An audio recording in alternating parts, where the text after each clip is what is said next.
सबसे पहले जैसे देखोगा पूरा टैंक ग्रीन हो रखा है। ग्रीन की बात करें तो ये सबसे पहले एलगी होती है जो हम इसमें एलगी डालते हैं, उसी से एक फीड होती है, इसको अजोला बोलते हैं। जैसे आप देख सकते हो ये ग्रीन एलगी होती है जो हम टैंक के अंदर अपने डालते हैं। राइट, ठीक है सर। उसके बाद क्या आता है, अब हैंगिंग का सिस्टम दिखा देता हूँ। जैसे मेरी सीप रहेगी, एक नेट बैग में हमारी सर 14 सीप रहेंगी, 7 इस साइड रहेंगी और 7 सर मेरी इस साइड रहेंगी। ठीक है, आप इसको 6 कर सकते हो, 7 कर सकते हो, 8 कर सकते हो। वो आपकी टैंक की डेप्थ के ऊपर डिपेंड करता है, अपने टैंक की डेप्थ कितनी है।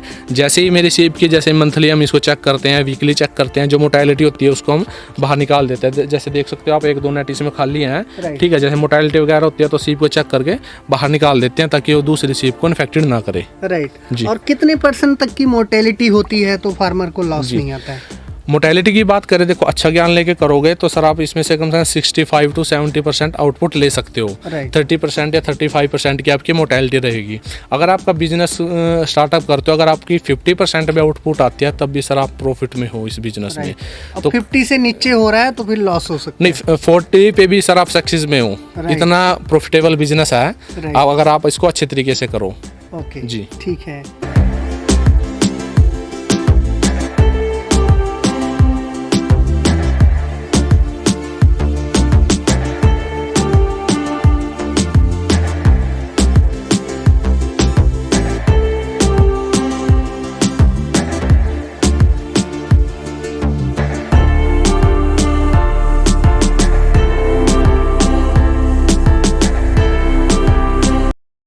नमस्कार दोस्तों, बहुत बहुत स्वागत है आपका अवध लाइव चैनल पर। मैं हूं आप सभी का दोस्त और होस्ट आशुतोष तिवारी। दोस्तों, आज हम दानवीर कर्ण की नगरी करनाल हरियाणा में हैं और आज हमारे साथ एक युवा प्रोग्रेसिव फार्मर है जो कि मोती की खेती, पर्ल फार्मिंग कर रहे हैं और काफ़ी लार्ज स्केल पे कर रहे हैं। दोस्तों, इन्होंने एक अपना मॉडल डेवलप किया है, अन्य किसान भाइयों को, युवाओं को सिखाने का भी काम करते हैं और इनका मार्केटिंग का जो मॉडल है दोस्तों बहुत ही ज़बरदस्त है। बहुत अच्छी यहाँ से अर्निंग भी कर रहे हैं और लोगों को सिखाने का काम भी करते हैं। तो दोस्तों, अभी हम उनसे आपको मिलवाने वाले हैं और पर्ल फार्मिंग से रिलेटेड ढेर सारी जानकारी आपको इस वीडियो में हम देने वाले हैं। नमस्कार सर, बहुत बहुत स्वागत है। सबसे पहले किसान भाइयों के लिए छोटा सा परिचय दीजिए। जी सर, परिचय की बात करें, नाम मेरा सर अंकुश गिरी है और मैं जो बिलोंग करता हूँ गाँव मेरे यहाँ से कल्ली खालसा पड़ता है। ठीक है जी। और ये आपका जो फार्म है सर, ये कहाँ पे है, इसका प्रॉपर एड्रेस बताएं। लोकेशन जो मेरे फार्म की पड़ती है, गांव जनेश्वर पड़ता है। जैसे आप दिल्ली से आते हो, दिल्ली से आपको यमुनानगर साइड आना पड़ेगा। ये हमारा इंद्री रोड पड़ता है और जो इंद्री बस स्टैंड से 4 से 5 किलोमीटर की दूरी पे हमारे फार्म जो स्टेबलाइज है सर। ठीक है सर, पहला क्वेश्चन आपसे लेते हैं। आपसे जानना चाहूँगा कि पर्ल फार्मिंग की, मोती की खेती की प्रेरणा आपको कहाँ से मिली, इसका शुरुआती प्रशिक्षण आपने कब लिया और कौन से ईयर में आपने इसको स्टार्ट किया? जी देखिए, कोई भी बिजनेस स्टार्ट करने से पहले देखो एक थिंकिंग माइंड में आएगी, उसके बाद आप उसको सर डेवलप करोगे। बिल्कुल। ठीक है, जैसे मैं अपनी स्टडी कर रहा था, स्टडी की बात करें, जैसे मैंने 13 में अपनी +2 पास आउट कर ली थी, उसके बाद कॉलेजिंग की। उसके बाद कहीं ना कहीं मेरे को एक आइडिया आया कि एक नौकरी से हटकर, ठीक है, कहीं ना कहीं बिजनेस का स्टार्टअप किया जाए। ठीक है, तो बिजनेस मैंने काफ़ी ट्राई किए कि ये कर लूँ, पर मेरे को क्या था, एक यूनिक बिजनेस करना था कि मेरे लोकल एरिया में कहीं पे ना हो और थोड़ा यूनिक हो। तो मेरे को मोती फार्मिंग के बारे में पता लगा कि इसकी भी ऐसी फार्मिंग होती है। ठीक है, तो इसका मैंने नेट पे सर्च किया कि इसकी ट्रेनिंग कहाँ से होती है। तो मैंने इसकी उड़ीसा देखा, भुवनेश्वर है जो, वहाँ से ट्रेनिंग लिया है इसकी। ठीक है, उसके बाद मैंने अपनी काफ़ी जगह से इसकी मार्केटिंग सर्च किया, काफ़ी जगह से वो ट्रेनिंग लिया। उसके बाद अपना मैंने स्टार्टअप किया सर। जी, कौन से ईयर में स्टार्ट किया सर? स्टार्ट सर मैंने 2019 में स्टार्ट किया था। उसके बाद ये है कि मैंने एक छोटे से स्केल पे स्टार्ट किया था इसको, 1500 सीप से। उसके बाद मैंने इसको थोड़ा स्केल अप किया, वहाँ से एक अच्छी अर्निंग हुई मेरे को। ठीक है, उसके बाद मैंने अभी इसको, आप देख सकते हो फॉर्म को, ये हरियाणा का सबसे बड़ा फॉर्म स्टेबलाइज किया यहाँ पे अपना। जी। तो सर अभी बात करें तो कितने एरिया में कर रहे हैं, कितने टैंक हैं आपके पास, थोड़ा बेसिक जानकारी दीजिएगा। जी, टैंक की बात करें, आप जैसे कैमरा घुमा के देखोगे इस साइड, टैंक मेरे सर यहाँ टोटल 30 टैंक हैं और एक सिंगल टैंक की अगर बात करें तो साइज रहेगा मेरा 15 बाय 5 का टैंक रहेगा और उसमें मेरे 1300 से 1500 सीप हम डाल सकते हैं। ठीक है जी। सर, मोती की खेती करने से पहले और कौन कौन सी बातों का ध्यान रखना चाहिए, वो हमारे किसान भाइयों को बताएं। जी देखो, कोई भी फार्मर है, मैं उसको यही सलाह देना चाहूँगा। देखो, आप काम स्टार्ट करना चाहते हो अच्छी बात है, पर यह है कि कोई भी काम स्टार्ट करोगे उसको ज्ञान के साथ स्टार्ट कीजिए। मतलब ट्रेनिंग लेना जरूरी है। जी बिल्कुल, ट्रेनिंग लेना। देखो, कोई भी फार्मर काम स्टार्ट कर रहा है, देखो बिना ज्ञान के काम स्टार्ट करोगे किसी भी फील्ड में उसको सक्सेस कभी नहीं मिलेगी। बिल्कुल। कोई भी काम है स्टार्ट कर रहे हो, अच्छा ज्ञान लीजिए, ज्ञान लेने के बाद ये स्टार्टअप कीजिए। ठीक है, और पर्ल फार्मिंग में कहता हूँ पहले इसकी प्रॉपर ट्रेनिंग लीजिए, अच्छा ज्ञान लीजिए, उसके बाद सर आप स्टार्टअप कीजिए। मैं ये नहीं कहता आपको एक लार्ज स्केल से स्टार्ट करना है, पहले छोटे स्केल से स्टार्ट कीजिए, उसके बाद आप कितना भी उसको स्केल अप कर सकते हैं। बिल्कुल बिल्कुल। सर आगे बढ़ते हैं, आपसे जानना चाहूँगा कि कितना एक इसका लागत आता है पर टैंक के हिसाब से बात करें, और कितना एक लागत आता है, और प्रोडक्शन कब से आना स्टार्ट होता है, और अच्छा अगर प्रोडक्शन आता है तो कितना एक लाभ जो है किसान भाई कमा सकते हैं? देखिए, अगर मैं एक सीप की बात करता हूँ, जी। ठीक है, स्टार्टिंग से लेकर जब तक मेरी अर्निंग नहीं आती, एक सीप की कॉस्टिंग मेरे को सर 40 से 45 रुपये पड़ जाती है एट द एंड तक, ठीक है। और मान के चलिए एक सीप आपकी 45 रुपये 50 रुपये आपको एक सीप का खर्चा बैठता है, तो लास्ट में एक सीप आपको कम से कम मान के चलिए 300 रुपये दे के जाएगी सर, ठीक है। तो मान के चलिए आपने 50 रुपये एक सीप पे कॉस्ट किया, आपको एक सीप से 250 रुपये की अर्निंग आराम से हो जाएगी। बिल्कुल जी, ये आपको क्वालिटी के ऊपर डिपेंड करता है कि आपका जो प्रोडक्शन है किस क्वालिटी का है। ये थोड़ा कम भी जा सकता है और अप भी जा सकता है सर। बिल्कुल, ये ग्रेड के ऊपर। जी जी, ग्रेड के ऊपर है। बिल्कुल। तो इसका लाइफ साइकिल क्या रहता है सर? कितने दिन के बाद प्रोडक्शन आना स्टार्ट होता है? प्रोडक्शन की बात करें, जैसे सर पहले काम होता था डिजाइनर पे काम होता था, उसका साइकिल रहता था 14 से 15 महीने। पर यह कि हाफ राउंड पे हम डिजाइनर पे काम करना बंद कर दिया, अब हाफ राउंड पे काम करते हैं। इसका जो मिनिमम टाइम रहेगा सर 18 महीने कम से कम रहेगा, 18 से 20 महीने के बीच में रहेगा। 18 से 20 महीने जी के बाद। बिल्कुल जी, ठीक है अंकुश जी, आगे बढ़ते हैं। आपसे जानना चाहूँगा कि पर्ल फार्मिंग स्टार्ट करने से पहले वाटर की क्वालिटी का किस तरीके से ध्यान रखना चाहिए, और पानी कैसा होना चाहिए, सबसे पहले इसकी जानकारी दीजिए। सर देखिए, जब इस हम फार्मिंग को स्टार्ट करते हैं, सबसे जो उसमें पॉइंट ध्यान रखने का वाला है कि मेरे को अपने पानी की टेस्टिंग करानी पड़ेगी सबसे पहले, ठीक है। ये नहीं है कि मैंने अपने टैंक तैयार करवा ली उसके बाद मैं अपना पानी टेस्ट करा रहा हूँ, तो आपकी टोटल इसमें वेस्टेज है, ठीक है। सबसे पहले अपनी फार्मिंग स्टार्ट करने से पहले सबसे हमें वाटर के जो पैरामीटर हैं वो अपने टेस्ट कराइए। अगर आपके वाटर पैरामीटर सही हैं तो आप इसको फार्मिंग को कर सकते हो। पैरामीटर में ध्यान रखने की बात है, जो TDS है, जो सॉल्ट डिजोल्व सॉल्ट होता है, वो 1000 से नीचे रहना चाहिए।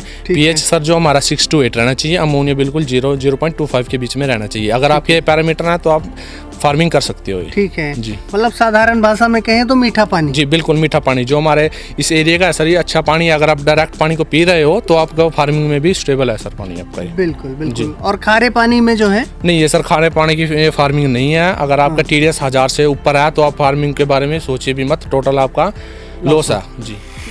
अंकुश जी, आगे बढ़ते हैं। पानी की टेस्टिंग के बाद जो दूसरा सबसे इम्पोर्टेंट स्टेप है वो होता है टैंक का जो है जी कंस्ट्रक्शन। तो किस तरीके से टैंक का प्रिपरेशन करने से पहले कौन कौन सी बातों का ध्यान रखना चाहिए, इसका साइज क्या होना चाहिए, और इन चीज़ों की जानकारी हमारे किसान भाइयों। ठीक है सर, जैसे टैंक के कंस्ट्रक्शन की बात करें, जो हमारे एक स्टैंडर्ड साइज है, एक टैंक की जो लेंथ की बात करें, लेंथ कम से कम रहनी चाहिए 15 फीट, और चौड़ाई सर रहनी चाहिए उसकी 5 फीट, और जो डेप्थ रहेगी वो कम से कम 3.5 फीट रहनी चाहिए। 4 कर सकते हो, 5 कर सकते हो, पर कम से कम की बात करें तो 3.5 फीट होनी चाहिए। इसमें आपके कम से कम 1300 से 1500 के बीच में सीप आ जाएंगे एक टैंक में। ठीक है जी। और आगे बढ़ते हैं सर, जो किसान भाइयों का एक अगला सवाल रहता है कि इसकी अच्छी ब्रीड कौन सी है, वैरायटी कौन सी सेलेक्ट करना चाहिए, और न्यूक्लियस क्या होता है, क्योंकि आप कर रहे हैं तो किसान भाइयों को साधारण भाषा में, सिंपल भाषा में आप समझाएं। जी देखिए, मैं अगर एक किसान की बात करूं, अपने खेत में कोई भी फसल उगाता है तो सबसे पहले फसल उगाने से पहले इस चीज़ का ध्यान रखिए कि मैं बीज कौन सा डाल रहा हूं। जो मैं बीज डालूंगा उसी की मेरे को प्रोडक्शन मिलेगी, ठीक है। अगर देखो, मैं सीप की वैरायटीज़ की बात करें, अगर इंडिया में बात करें तो कम से कम 64 टाइप की स्पीसीज सीप की पाई जाती हैं। पर जो फार्मिंग के लिए स्टेबल है, सिर्फ 3 प्रकार की सीप हैं, लैम्डेनस मार्जिनस, लैम्डेनस कैरोगेटा और कैरोगेटा पेरेसिस। मतलब ये कॉमर्शियल। जी बिल्कुल। और जब हम फार्मिंग करते हैं लैम्डेनस मार्जिनस में करते हैं, क्योंकि इसमें हमें अच्छी प्रोडक्शन मिलती है और मोर्टेलिटी रेट बहुत कम होता है जी। तो फार्मिंग करने से पहले इस चीज़ को अच्छे से जान ले कि मैं जो सीप यूज़ कर रहा हूँ मैं किस क्वालिटी की यूज़ कर रहा हूँ। ठीक है जी जी। आगे बढ़ते हैं सर, फीड किस तरीके का खिलाना चाहिए और इसका फीडिंग शेड्यूल कैसा होना चाहिए? फीडिंग की बात करें, जो हम फीड यूज़ करते हैं, कम से कम 3 से 4 प्रकार की सर फीडिंग यूज़ करते हैं। कुछ हैं कि 2 दिन के बाद यूज़ करते हैं, कुछ वीकली चलती हैं। वो जैसे ट्रेनिज हमारे पास आते हैं तो हम हर चीज़ उसको डीपली नोट डाउन कराएंगे कि फीडिंग कैसे करनी है उसको। अगर 2 डेज़ के बाद या तो 2 डेज़ वाली ज्वाइन करानी है इनको, और वीकली या तो वीकली वाली ज्वाइन करानी है। बिल्कुल।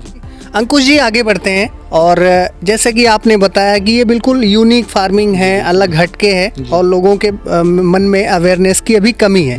तो इसकी मार्केटिंग किस तरीके से करें, लाभ किस तरीके से कमाएं, थोड़ा इसके बारे में जानकारी दीजिए। सर मार्केटिंग की अगर मैं बात करूं तो मार्केटिंग में आप एक बेसिकली चीज़ ये ध्यान रखिए, जो चीज़ मार्केट में बिक रही है आप उस चीज़ पे काम कीजिए, ठीक है। डिजाइनर की बात करें, जब से इंडिया के अंदर फार्मिंग स्टार्ट हुई, आज से 15 साल पहले की बात करूं तो इंडिया में फार्मिंग डिजाइनर पे स्टार्ट हुई थी, पर यह है कि अब थोड़ा ट्रेंड बदल चुका है। अब डिजाइनर को चेंज करके आप सर हाफ राउंड पे काम कीजिए, क्योंकि हाफ राउंड ने एक अच्छा मार्केट कैप्चर किया हुआ है।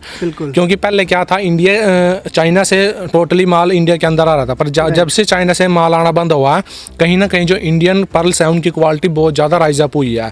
प्रोडक्शन कहीं नहीं है और क्वालिटी बहुत मतलब कि मांग बहुत ज़्यादा मार्केट में बढ़ी हुई है, ठीक है। तो सभी किसान भाई हैं, जितने फार्मर्स जुड़ के काम करेंगे तो मैं उनको यही सलाह दूंगा, जो चीज़ मार्केट में बिक रही है उस पर काम कीजिए। और हाफ राउंड में बात करें तो इसकी मार्केट में एक अच्छी डिमांड आ रही है, तो आप इस पे काम कीजिए, आपको अच्छा प्रॉफिट देके जाएगा बिजनेस। बिल्कुल जी, मतलब अभी इंडिया में जो है डिमांड और सप्लाई का बहुत बड़ा गैप है। बात करें जैसे अगर सप्लाई की बात करें, सिर्फ 2% इंडिया के अंदर सप्लाई जा पा रही है और डिमांड 100% है, तो आप देख सकते हो कहाँ सप्लाई जा रही है और कहाँ इंडियन मार्केट्स की डिमांड है। बिल्कुल। वैसे आपकी टारगेटेड जो मार्केट होती है, कहाँ पे आप फोकस करते हैं इसके मार्केट? देखिए सर, अगर जैसे फार्मर हमारे साथ कोई जुड़कर काम करता है, पहले तो हम उसको ओपन मार्केट देते हैं, ठीक है। तो आप हमारे ऊपर डिपेंडेंसी ना रह के आप अपने ओपन मार्केट में भी माल सेल आउट कर सकते हो। पर कहीं और देखते हैं फार्मर इस चीज़ में सक्सेस नहीं हो पाता, खुद मार्केटिंग नहीं कर पाता, तो जितना माल होगा हम हैंड टू हैंड परचेज कर लेते हैं, जितना भी होगा फार्मर से। बिल्कुल। इसकी ग्रेडिंग और क्वालिटी सीप की बढ़ाने के लिए क्या करते हैं आप लोग? जी देखिए, जैसे में पर्ल आता है हमारा, जो पर्ल प्रोड्यूस होता है हमारा, उसकी क्वालिटी के ऊपर डिपेंड, क्वालिटी की बात करें तो हर चीज़ उसमें, जैसे मेरा क्लाइमेट हो गया, सीप की क्वालिटी हो गई, सीप की फीडिंग हो गई, हर चीज़ डिपेंड करती है। तो जैसे हमारे साथ कोई फार्मर जुड़कर काम करता है, हम टाइम टू टाइम उसको अपडेट करते रहते हैं कि आपका जो पर्ल है इस क्वालिटी का निकलेगा, तो इसके लिए आपको क्या चीज़ देना पड़ेगा, क्या चीज़ को फीडिंग करनी पड़ेगी। बिल्कुल। सर आगे बढ़ते हैं। अंकुश जी, आप एक युवा फार्मर हैं, ज़्यादातर युवा भाई पढ़ लिख के जो है विदेशों में नौकरी की तरफ भागते हैं। ऐसे में आपने रिस्क लिया और बिल्कुल एक नई जो है परंपरा से हट के खेती कर रहे हैं। तो आप अपने अनुभव से बताइए कि जो किसान भाई हैं, युवा भाई हैं, जीवन में कुछ अलग हटके करना चाहते हैं, तो किस तरीके से पर्ल की खेती में जो है सक्सेसफुल कैसे होना है, और वो लोग जो स्टार्ट करते हैं और फेल हो जाते हैं उसका कारण क्या होता है? देखिए, सबसे पहले मैं जो यूथ हैं उसको एक संदेश देना चाहूँगा, ठीक है। जैसे अपनी नौकरी कर रहे हैं, कोई नौकरी से हट गया और नौकरी के लिए आपको एक लिमिटेड एरिया मिल जाएगा कि आपको इसी दायरे के अंदर रहना है, पर बिजनेस है, बिजनेस के आप अर्निंग कितनी भी कर सकते हो। मैं अगर अपनी बात करूँ तो मैं गवर्नमेंट सेक्टर से जॉब छोड़ के आया हूँ, ठीक है। उसके बाद मैंने अपना स्टार्टअप किया। कहीं ना कहीं जिंदगी में अगर बात करें, रिस्क ना लेना सबसे बड़ा रिस्क है, ठीक है। तो जिंदगी में रिस्क लोगे तभी कुछ आप हटके कर सकते हो, ठीक है। उसके बाद आप जैसे काम स्टार्ट करते हो, मोस्टली क्या होता है कि फार्मर काम कर रहे हैं, सक्सेस नहीं हो पा रहे हैं इस चीज़ के अंदर। इसका सबसे बड़ा कारण क्या है कि अधूरा ज्ञान है, ठीक है। कोई भी काम स्टार्टअप करेंगे, ज्ञान अगर किसी को अच्छा होगा तो अच्छी सक्सेस गेन करेगा वो, ठीक है। तो ये मैं इसी फार्मिंग की बात नहीं कर रहा हूँ, कोई भी फार्मर है किसी भी फील्ड में जाए तो किसी भी फील्ड का अच्छा ज्ञान ले, उसके बाद काम करे तो आपको 100% सक्सेस मिलेगी। मैं बात करूँ, जैसे मैंने अपना स्टार्टअप किया था, मैं भी स्टार्टिंग में फेल हुआ था, पर यह है कि मैंने वहाँ पर अपने काम को गलत नहीं ठहराया, मैंने कमियाँ सर अपने अंदर ढूंढी हैं, ठीक है। जब इंसान अपने अंदर कमियां ढूंढने लग जाता है तो कहीं ना कहीं वही उसकी सक्सेस बन जाती है। जी तो दोस्तों, आइए चलते हैं अंकुश जी के फार्म पे और देखते हैं कि किस तरीके से यहाँ पे ये सीप की खेती कर रहे हैं। दोस्तों, मेरे लिए भी ये काफ़ी यूनिक कॉन्सेप्ट है और अभी काफ़ी यंग फार्मर हैं दोस्तों, देखकर बहुत अच्छा लगा मुझे। ये देखिएगा, इनके टैंक हैं, पूरी जानकारी लेंगे। अंकुश जी हमारे साथ हैं, आपको एक एक करके बताते चलेंगे। जी सर देखिए, जैसे हम सीप को सबसे पहले जो मैंने बताया था, हम जैसे बाहर से सीप लेकर आते हैं, कम से कम उनको हम 15 दिन के लिए ट्रीटमेंट में रखते हैं, ठीक है। ट्रीटमेंट में रखने का फ़ायदा क्या रहता है, जैसे हमारी सीप बाहर से आती है, अलग क्लाइमेट में आती हैं एक, तो इस क्लाइमेट में एक तरीके का उनको 15 दिन के लिए रखा जाता है ताकि वो इस जो इन्वायरमेंट है उसको एब्जॉर्व कर ले और कहीं ना उनका सर्वाइवल रेट अच्छा चले। तो 15 दिन या 20 दिन के लिए हम सीप को इसी कंडीशन में रखा जाता है। उसके बाद ये सर्जरी के लिए प्रिपेयर हो जाएंगे। उसके बाद सर्जरी प्रिपेयर करके एंटीबायोटिक देके हम जो हमारा मेन टैंक होता है उसमें डिप्लॉय करेंगे सर। राइट, तो ये कौन सी ब्रीड है सर? सर ये लैम्बडेनस मार्जिनस है, जो फार्मिंग के लिए बिल्कुल स्टेबल एक तरीके से स्पीशीज मानी जाती है। ठीक है जी। तो दोस्तों देख सकते हैं, कॉमर्शियल फार्मिंग के लिए ये बहुत अच्छी ब्रीड है दोस्तों, और इससे आप मैक्सिमम प्रॉफिट कमा सकते हैं। तो दोस्तों आप देख सकते हैं कि अंकुश जी का यहाँ पे इन्होंने जो टैंक बनाया है, तो कौन कौन सी बातों का इन्होंने ध्यान रखा है, ड्रेनेज सिस्टम कैसा होना चाहिए, आइए पूरी जानकारी अंकुश जी से लेते हैं। ठीक है। जैसे सर कोई भी फार्मर है अपने टैंक की कंस्ट्रक्शन कराता है, कंस्ट्रक्शन में बेसिकली कुछ चीज़ों का ध्यान रखोगे तो आपका टैंक की कंस्ट्रक्शन अच्छे से होगी। सबसे पहले अगर साइज़ की बात करें तो मेरे साइज़ जो टैंक का स्टैंडर्ड साइज़ हमने जो बनाया हुआ है, ठीक है सर, ये इसकी जो 15 फीट आपकी लेंथ रहेगी जी, और 5 फीट आपकी इसकी चौड़ाई रहेगी। जो आपकी डेप्थ रहेगी सो 4 फीट रहेगी जी। मैक्सिमम आप कितना कर सकते हो, 5 फीट 6 फीट, पर कम से कम 3.5 से 4 फीट के बीच में आपकी इसकी हाइट रहेगी, ठीक है। और आप देख सकते हो जैसे इसमें जो स्लोपिंग दी हुई है हमने, कम से कम ये 8 इंच की स्लोपिंग है, ठीक है। दीवार से लेकर और सेंटर तक स्लोपिंग रहेगी, ताकि जब हम अपने टैंक की सफाई करते हैं तो जो कचरा वगैरह है बिल्कुल आसानी से निकल जाए हमारा, ठीक है। क्योंकि स्लोप होगा तो प्रेशर के साथ पानी बाहर जाएगा और टैंक हमारा जल्दी साफ हो जाएगा। सेंटर में आपको यहाँ पे ड्रेनेज का सिस्टम देना होगा और यहाँ से आप कैसे पाइप निकल जाएंगे और यहाँ से आप पानी आप ड्रेनेज कर सकते हो सर अपना जी। तो दोस्तों आप देख सकते हैं कि ये प्रोसेस बहुत ही यूनिक है और अंकुर जी से मैं अभी पूरी जानकारी लूँगा कि ये क्या है। ये जो आपको ग्रीन दिख रहा है ये क्या होता है, और ये जो आपको नेट दिख रहा है दोस्तों, नेट बैग दिख रहा है, इसकी पूरी जानकारी आपको अंकुश जी देने वाले हैं। बताएं सर इसके बारे में। सबसे पहले जैसे देखोगा पूरा टैंक के ग्रीन हो रखा है। ग्रीन की बात करें तो ये सबसे पहले एल्गी होती है जो हम इसमें एल्गी डालते हैं, उसी से एक फीड होती है, इसको अजोला बोलते हैं। जैसे आप देख सकते हो ये ग्रीन एल्गी होती है जो हम टैंक के अंदर अपने डालते हैं, राइट, ठीक है सर। उसके बाद क्या होता है, अब हैंगिंग का सिस्टम दिखा देता हूँ। जैसे मेरी सीप रहेगी, एक नेट बैग में हमारी सर 14 सीप रहेंगी, 7 इस साइड रहेंगी और 7 सर मेरी सेट रहेंगी, ठीक है। आप इसको 6 कर सकते हो, 7 कर सकते हो, 8 कर सकते हो, वो आपकी टैंक की डेप्थ के ऊपर डिपेंड करता है, अपने टैंक की डेप्थ कितनी है। जैसे ही मेरी सीप की, जैसे मंथली हम इसको चेक करते हैं, वीकली चेक करते हैं, जो मोटाइलिटी होती है उसको हम बाहर निकाल देते हैं। जैसे देख सकते हो आप 1-2 नेट इसमें खाली हैं, ठीक है। जैसे मोटाइलिटी वगैरह होती है तो सीप को चेक करके बाहर निकाल देते हैं ताकि वो दूसरी सीप को इन्फेक्टेड ना करे, राइट। और कितने % तक की मोर्टेलिटी होती है तो फार्मर को लॉस नहीं आता है? मोर्टेलिटी की बात करें, देखो अच्छा ज्ञान लेके करोगे तो सर आप इसमें से कम से कम 65 to 70% आउटपुट ले सकते हो। 30% या 35% की आपकी मोर्टेलिटी रहेगी। अगर आपका बिजनेस स्टार्टअप करते हो, अगर आपकी 50% में आउटपुट आती है तब भी सर आप प्रॉफिट में हो इस बिजनेस में। तो 50 से नीचे हो रहा है तो फिर लॉस हो सकता है। नहीं, 40 पे भी सर आप सक्सेस में हो, इतना प्रॉफिटेबल बिजनेस है अगर आप इसको अच्छे तरीके से करो। ओके जी, ठीक है। और ये अभी आपने बताया कि सर्जरी के बाद जो है इस टैंक में जी जी, सर्जरी के बाद इसको 4 दिन या 5 दिन के लिए सर आप एंटीबायोटिक देते हैं कि ऑपरेशन करके आती है तो एंटीबायोटिक में रखते हैं। उसके बाद ये हमारा मेन टैंक रहता है सर, इसमें 18 मंथ है जो हमारा एक प्रोसेसिंग टाइम रहता है। 18 मंथ इसी फॉर्म में रहेंगी सर हमारी सीपी। 18 महीने दोस्तों इसी ये जो है फॉर्म में रहेंगी जी सर, नेट बैग के अंदर। जी बिल्कुल। और फिर इसके अंदर से मोती कब एक्सट्रैक्ट करते हो? मोती जैसे सर हम रेगुलरली सीप को चेक करते हैं। मान लो मेरा टाइमिंग हो गया 17-18 महीने हो गए तो हम क्या करते हैं, जो सीप की मोटाइलिटी हुई है उसके अंदर से एक मोती निकाल के देखते हैं, उसका टाइम नोट कर लेते हैं कि इतने टाइम पहले इसकी मोटाइलिटी हुई, इससे हम एक अंदाज़ा आ जाता है कि मेरा मोती इस टाइम के बाद निकलेगा, राइट, ठीक है। उसके बाद हम इसकी हार्वेस्टिंग कर लेते हैं। बिल्कुल जी। अंकुश जी आगे बढ़ते हैं। अभी आप काफ़ी यंग फार्मर हैं, लीग से हट के काम कर रहे हैं, तो जो किसान भाई, युवा भाई जो है सीप फार्मिंग करना चाहते हैं आपकी तरह, तो क्या आप उनको प्रशिक्षण भी देते हैं, ट्रेनिंग भी देते हैं, और क्या क्या जो है उनको आप सहायता देते हैं वो हमारे किसान भाइयों को बताएं, किस तरीके से आपसे संपर्क कर सकते हैं? ट्रेनिंग की बात करें, जैसे कोई सर फार्मर हमसे ट्रेनिंग लेना चाहता है तो उसके हम मतलब हर चीज़ की एक डीपली ट्रेनिंग प्रोवाइड करवाते हैं। हमारे 2 दिन का सर ट्रेनिंग का प्रोसेस रहता है। उसके बाद कोई फार्मर जैसे ट्रेनिंग लेके जाता है, उसको जो कच्चा माल है, जैसे आपके सीप हो गई, न्यूक्लियस हो गई, फीड हो गई, नेट बैग हो गए, हर चीज़ आपको एक प्लेटफॉर्म पे अवेलेबल करा के देंगे। और जब तक आपकी हार्वेस्टिंग नहीं हो जाती, टाइम टू टाइम आपको हर चीज़ का अपडेट देंगे। आपकी मान लो सीप है, किसकी मोर्टेलिटी हो रही है तो उसको भी हम रोका कैसे जाएगा, क्या उसमें कमी है, किस वजह से आपकी सीप मर रही है, वो टाइम टू टाइम आपको हर चीज़ की एक टेक्निकल सपोर्ट की जाएगी। और दोस्तों अंकुश जी का मोबाइल नंबर मैं डिस्क्रिप्शन में भी डाल दूंगा और आप दिए गए मोबाइल नंबर पे ज़्यादा जानकारी ले सकते हैं।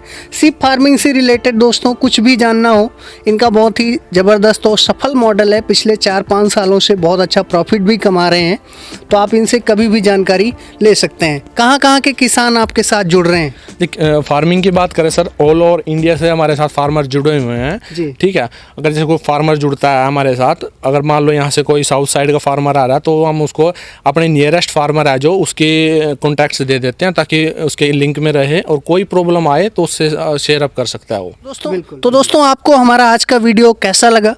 आशा करता हूँ कि हमारा आज का ये वीडियो शीप फार्मिंग से रिलेटेड आपको बहुत पसंद आया होगा। अगर आपको ये वीडियो पसंद आया तो ज़्यादा से ज़्यादा लाइक करें, अन्य किसानों के साथ, अपने दोस्तों के साथ वीडियो को शेयर करें, और अगर आप हमारे चैनल पर नए हैं तो चैनल को सब्सक्राइब ज़रूर करें। और लास्ट में चलते चलते दोस्तों, मैं अंकुश जैसे फार्मर के लिए कहना चाहूँगा दोस्तों कि मिल ही जाएगी मंजिल भटक कर ही सही, गुमराह तो वो हैं जो घर से निकले ही नहीं। तो दोस्तों कुछ भी हो सकता है, अगर आप काम को सीख के करेंगे, मेहनत से, लगन से करेंगे तो कुछ भी असंभव नहीं है दोस्तों। अंकुश ने करके दिखाया है दोस्तों, और इनके साथ इनके एक फ्रेंड हैं, पार्टनर हैं, वो भी उनको पूरा सहायता करते हैं दोस्तों। और आप देख सकते हैं कितना ज़बरदस्त यहाँ पे मॉडल डेवलप किया है। तो दोस्तों अब हमको इजाज़त दीजिए, बहुत जल्द मिलेंगे एक नई वीडियो में, नई स्टोरी के साथ। तब तक के लिए नमस्कार, जय हिंद, अपना ख्याल रखिएगा। Thank you.